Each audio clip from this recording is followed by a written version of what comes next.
Bon bah alors, salut les amis, salut les camarades. Donc aujourd'hui nous allons parler un peu d'actualité, de ce qui se passe en ce moment en France. Et bon, il y a deux choses qui me frappent énormément.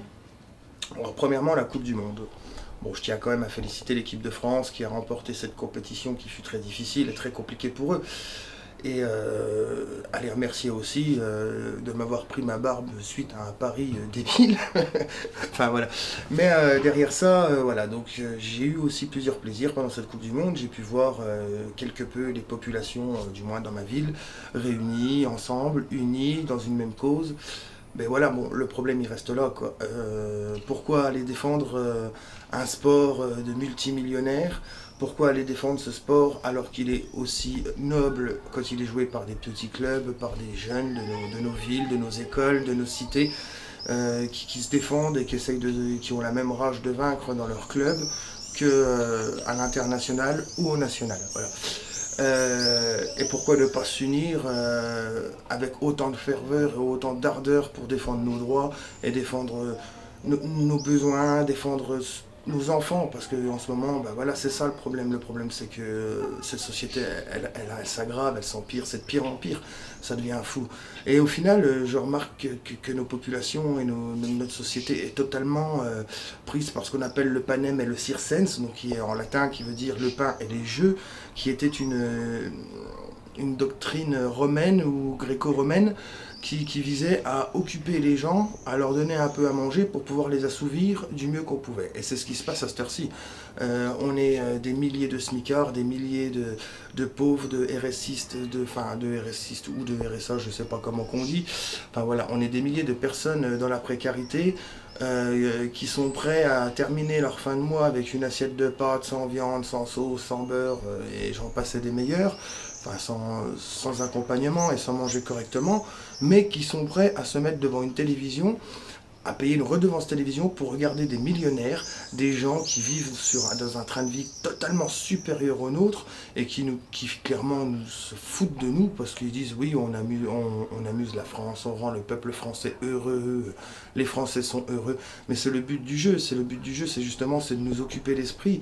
Et pendant ce temps, bah, nos droits sociaux, nos droits civiques, tous nos droits sont en train de diminuer. Et là, par contre, quand il s'agit de défendre nos droits, bah, il n'y a plus de ferveur, il n'y a plus de réunion de peuple, il n'y a plus ça. J'ai vu des drapeaux français se lever, j'ai vu des Marseillaises se chanter, j'ai vu des centaines de personnes chanter tous ensemble. Et à Sorcy, voilà, pour du foot, pour du football, un sport qui, bon, bien sûr, ne doit pas être supprimé. Je ne suis pas pour la suppression des sports, je suis juste pour la non-capitalisation de tous ces sports qui sont nobles à la base et qui sont une fierté pour chaque pays, mais qui nous coûtent beaucoup trop d'argent par rapport aux productions, par rapport aux déplacements. Prenez par exemple Monsieur Macron, hein, qui a pris un vol aller-retour en Russie, mais au frais de qui il a pris ce vol? Il l'a certainement pas pris à son frais. Il l'a certainement bien pris aux frais du contribuable, et puis enfin j'en passe et des meilleurs. Voilà. Deuxièmement, Alexandre Banala ou Banana, enfin je sais plus comment il s'appelle, le mec, enfin voilà, qui est garde du corps à l'Elysée, enfin garde du corps de Macron, qu'on paye 10 000 € par mois, qui est logé dans un palais hors norme. Ce mec-là, voilà, qui arrive en manifestation et qui se permet de frapper des manifestants, de frapper des manifestantes. Hein. Donc il s'en prend à une femme et qui a une carrure et voilà, qui endosse le brassard de police alors qu'il n'est même pas policier, il est juste gendarme réserviste et qui est payé donc comme je disais 10 000 € par mois. 10 000 € par mois, c'est énorme. Pour pour faire quoi? Pour se promener à côté de Monsieur Macron et soi-disant le protéger alors qu'on a une garde rapprochée pour les présidents. Voilà. Donc ce bonhomme-là, autant dire, il est payé à rien faire. Et donc voilà, donc c'est une honte de voir ça, parce que vous voyez bien qu'à partir du moment qu'on n'arrive plus à avoir l'idée de notre gouvernement, à partir du moment où il y a une opposition, bah, il y a même des gens, des civils, hein, des gens, voilà, parce que c'est un civil, cet homme c'est un civil, armé de casque de CRS quand même, il a eu un casque de CRS, il était équipé comme un CRS, qui s'amuse à frapper des manifestants, qui s'amuse à frapper des opposants. Et ça c'est ce qu'on appelle du fascisme, ça c'est ce qu'on appelle une opposition, c'est le bras armé du capitalisme, c'est le bras armé de toute cette société qui nous écrase et qui nous prend, qui nous assassine qui petit à petit nous prend tout ce qu'on a et nous empêche de manger proprement et correctement. Et de pouvoir travailler dans la dignité, de posséder notre moyen de production, de posséder, voilà. Enfin, ça, c'est une aparté, excusez-moi, une aparté. Voilà. Voilà, donc Alexandre Benalla, là, ce mec-là, avec un autre collègue à lui, gendarme réserviste, qui sont tous deux en garde à vue, mais qui seront bien sûr acquittés, parce que bon, bah voilà, c'était dans le feu de l'action. On arrivera bien à leur trouver une excuse. Hein. J'aimerais aussi parler surtout du silence de notre cher président, hein, Monsieur Macron, qui lui est totalement silencieux. Il est silencieux face à cette affaire, quoi. Et même pas, il aurait excusé on va dire son boy, parce que c'est son boy, le mec, ni plus ni moins. Il n'aurait même pas pu s'excuser pour le comportement de ses employés. Voilà, il se contrefiche et on voit parler Édouard Philippe qui lui s'inquiète pas plus pour ça, quoi. On voit au final des civils et des policiers se mettre ensemble pour faire régner l'ordre et l'insécurité en France, quoi. Les manifestants ne sont plus en sécurité à l'époque où nous sommes. Les manifestants n'ont plus qu'à se taire et à continuer à bêler et à avancer en marche. Voilà. Ensuite, il y a Gérard Collomb, ce cher ministre-là, qui aurait soi-disant approuvé la chose, qui aurait soi-disant été au courant des choses sans jamais rien dire, sans jamais rien dénoncer, et donc au final qui aurait obstrué à la justice, obstrué aux droits de l'homme. Il a obstrué au fait que nous puissions nous opposer à leur gouvernement, que nous puissions nous opposer à leurs idées.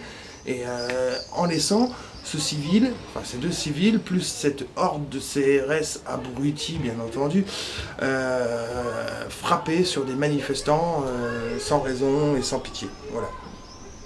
Donc Gérard Collomb, bon bah voilà, mis à part qu'il porte un peu le nom d'un trou du cul, il sert pas à grand chose, il devrait pas être à la tête de notre gendarmerie, quoi. Il devrait pas, voilà, quoi. Tout ça, c'est une honte, quoi. Donc vous voyez bien, on voit bien encore à cette heure-ci, et que c'est que le début, hein, malheureusement c'est que le début, hein, comme on a pu le voir déjà aux manifestations contre les étudiants, des étudiants qui se faisaient frapper et tout ça, mais ça on l'a jamais trop dénoncé. Mais tout ça c'est que le début et on avance vers un fascisme d'oppression, un fascisme d'écrasement des populations opposantes à ce système, à cette façon de régir les choses, cette façon de commander les choses. Voilà. Donc voilà les amis, les camarades, voilà ce que je voulais vous dire, c'est pas grand chose, c'est juste voilà.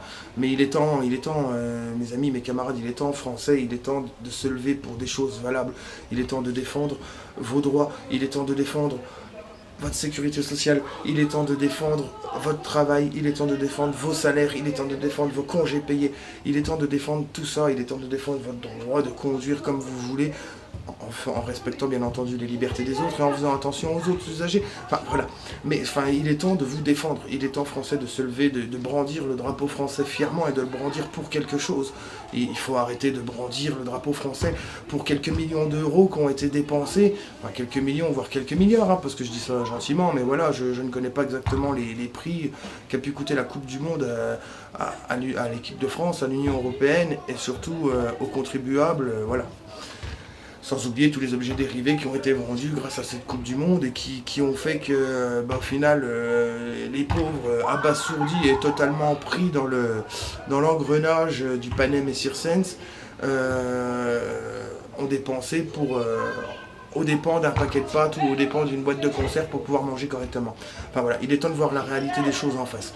On est dans un pays où maintenant, les plus pauvres sont vraiment en train de se mettre sous terre.